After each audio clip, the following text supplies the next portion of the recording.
राना साहब ये फरमाइएगा कि ये जो बिजली है क्या आप अफोर्ड कर सकते हैं? वैसे ऑनेस्टली बताइए। बिल बिस्मिल्लाहिर्रहमानिर्रहीम। देखें जावेद साहब, बिल्कुल बिजली के रेट बड़े हैं और इसका बोझ जो है वो अवाम पे पड़ेगा और ये महंगाई के अंदर भी जो है इसका एक इम्पैक्ट आएगा। लेकिन देखें जो हकायक हैं वो ये हैं कि जहां हमारा सर्कुलर डेट पहुंच गया था, जहां हमारा गैस का सर्कुलर डेट पहुंच गया था, अगर उन चीज़ों को कंट्रोल ना किया जाता तो दुनिया आपके साथ चलने के लिए तैयार नहीं है। और इसका क्या मतलब है? नहीं, मैं बिल्कुल उस पर आते हैं। देखें इसका मतलब क्या है कि दुनिया आपके साथ चलने के लिए तैयार नहीं है, तो उससे आम आदमी का क्या लेना देना। देखें हमने 100 अरब डॉलर की अदायगी करनी है अगले 4 सालों में, जो कर्जे हमने लिए हुए। क्यों लिए आपने? ना लेते ना। जो हमारा अब ये एक वो है कि एक्सपोर्ट इंपोर्ट का गैप, करंट अकाउंट डेफिसिट, वो आपको चलाने के लिए गवर्नमेंट इसलिए होती है गैप खत्म करे। मैं अगर इसको, फिर ये बड़ी लंबी एक तवील डिबेट हो जाएगी, लेकिन अगर मैं इसको इस सब्जेक्ट को क्लोज करना चाहूं कि ये जो, अगर इसको ना आप इसके लिए, इसको पे बैक करने के लिए आपको IMF का मुआहदा जरूरी है, और अगर आप इसको नहीं करते, आप इसमें नाकाम हो जाते हैं वो 100 अरब देने से, तो फिर मुल्क डिफॉल्ट की तरफ जाएगा, फिर रुपए की कदर जो है वो 400-500 पे जाएगी, और फिर महंगाई जो है वो 50-100% पे चले जाएगी। तो हमारे पास ऑप्शंस बड़ी लिमिटेड हैं। तो अगर हमने देखें, हम, अब मैं आपको सिर्फ आधे मिनट में गिनवा देता हूं हम क्या करने जा रहे हैं। देखें, हम एक तो बोर्ड्स तब्दील किए जा रहे हैं सारी डिस्कोस के, कि वहां एफिशिएंसी आए। फिर हम प्राइवेटाइजेशन करना चाहते हैं डिस्कोस की, हम समझते हैं कि हम इन 5 सालों में वो डिलीवर करेंगे। फिर हम कोयले, इंपोर्टेड कोयले को जो है वो लोकल कोयले से तब्दील करेंगे इन 5 सालों में, जितने भी है। इंपोर्टेड कोयला लेके कौन आया था? देखिए इसमें देखिए उस वक्त उनको एक गैप को दूर किया गया, लेकिन हम जो करने जा रहे हैं, ऑल टुगेदर आप देखें कहां से कोयला आ रहा है पंजाब के अंदर भाई। अच्छा, मैं इन 5 सालों में हमारा इस बजट में जो PSDP है, ट्रांसमिशन लाइंस के लिए एक मैक्सिमम एलोकेशन की गई है, ताकि आपकी एफिशिएंसी ट्रांसमिशन लाइंस की बेहतर हो और रुपए उसकी कीमत में जो है वो कमी आए।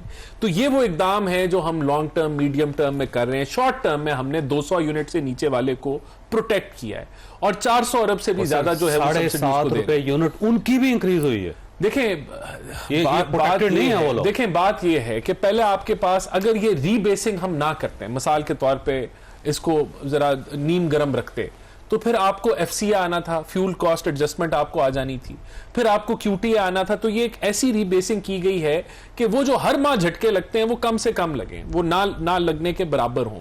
तो कोशिश ये की गई है। देखें, बिल्कुल इसको तस्लीम करते हैं कि ये एक अजाफी बोझ है अवाम के ऊपर, लेकिन ऑप्शन जो है वो वैसे अवैस लगारी साहब ने ये तस्लीम किया है कि बलूचिस्तान में हर साल 600 अरब रुपए की बिजली चोरी होती है।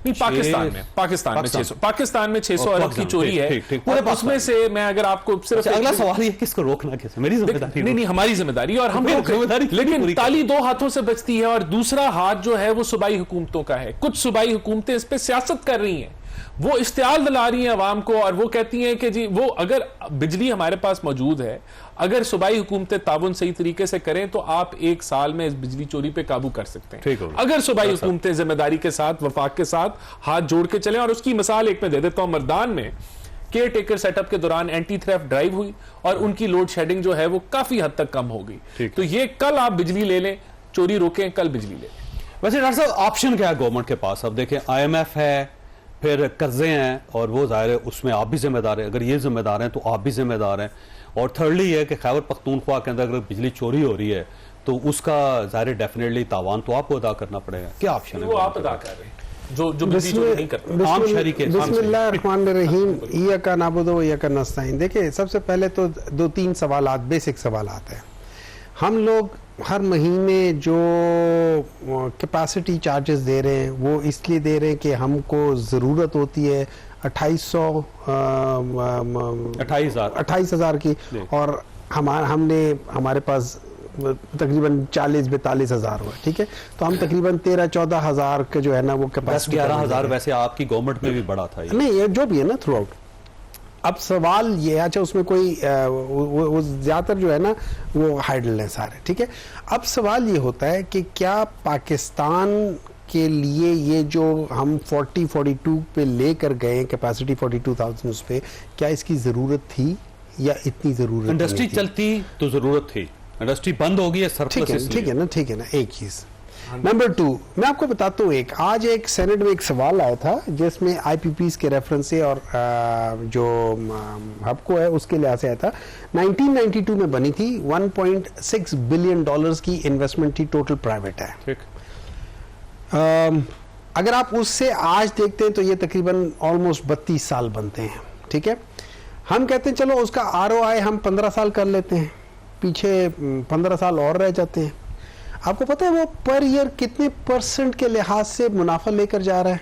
हाँ बताइए। 73%। ठीक है, अगर हम इसको 15 साल में मल्टीप्लाई कर दे तो 1100% वो ले गया। इसका मतलब ये है कि पिछले 15 साल में 16 साल में वो 1.6 बिलियन डॉलर की इन्वेस्टमेंट करके आज तकरीबन 1.8 ट्रिलियन डॉलर्स ले जा चुका है। गलत फिगर है ये। 1.8 ट्रिलियन डॉलर। सर आप मल्टीप्लाई कर लेना 73% पर ईयर। इकोनॉमी नहीं है सर 73% पे आप ये वाला 73 हिसाब लग रहा है। सर देखिए ना, सर 70 हमारी इकोनॉमी 1.8 ट्रिलियन डॉलर होना। सर मैं आपको एक बात हम कर्जे देने शुरू कर दें दुनिया को। मेरी बात सुने एपमा ने बताया हुआ है कि ये उनकी फिगर्स हैं कि इतने परसेंट आईपीपी वाले परसेंटेज लेकर जा रहे हैं। मेरी फिगर्स नहीं है, वो मेरी फिगर्स नहीं है, मेरी फिगर्स नहीं है। सिर्फ 2-3 सिफर को इजाफा। सर एक मिनट है सर इमरान खान साहब के दौर में, आपके दौर में, इमरान खान साहब के दौर में इमरान खान साहब ने ये तमाम आईपीपीज जो थे इनका इशू दिया था जनरल फैज हमीद साहब को। उन्होंने ISI के हवाले किया था। उन्होंने कहा जी इनको इनके साथ रीनिगोशिएट करें। Yes. तो सबको बुला के रीनिगोशिएट हुए कुछ 23 के करीब। और जब वो तैयार हो गए तो उसके बाद फिर सारा मामला उलट गया। और जब उलट गया तो अब इनवारुल हक काकड़ साहब जो है ना, इन्होंने कोई तहकीकात की। इन्होंने कहा जी 35 अरब रुपए दे के इन्होंने IPPs में मुख्तलिफ लोगों को अपनी वो फाइल दबा ली सारी। और ये आपकी गवर्नमेंट के अंदर हुआ था। देखिए मेरी बात सुने, मैं आपको एक बात बताता हूँ। मसला ये ब्यूरोक्रेसी की हद पे भी है, मसला हर एक लेवल पे है, मसला पाकिस्तान में हर जगह पे है। लेकिन मैं आपको एक बात बता रहा हूँ, देखिए ये तो आप समझ लें कि वो 8-10% प्रॉफिट नहीं ले रहे हैं। ठीक है, वो बहुत ज्यादा प्रॉफिट, नॉर्मल अगर कर ले 22% है, वो भी नहीं ले रहे। उन्होंने कहा 73% सालाना प्रॉफिट ले रहे हैं। 73% प्रॉफिट अगर आप करके देख लें तो आप देख लें, खुद ही आपको समझ आ जाएगा कि क्या होता है। अमर इलियास सर ये फरमाइए हल क्या है जी? कोई है किसी के पास कोई इसका? देखें, ये जो सारी गुफ्तगू हो रही है, नंबर 1 सैफुर रहमान, जब सेनेटर सैफुर रहमान नैब के चेयरमैन, उन्होंने भी पकड़े थे, ये सारे इंटरनेशनल आर्बिट्रेशन में चले गए। मतलब मैं बता रहा हूँ, जब आसिफ अली जरदारी ने दिए थे, नवाज शरीफ ने जब 97 में इक़्तिदार संभाला तो इस्लामाबाद होटल में सबसे पहली पार्लिमानी पार्टी मीटिंग की। तो उन्होंने कहा मेरे लिए सबसे बड़ा चैलेंज होगा इस IPP की कैपेसिटी चार्जेस को पे करना। मैं वहां से शुरू करके अब एकदम यहाँ पे आ जाता हूँ कि ये कब से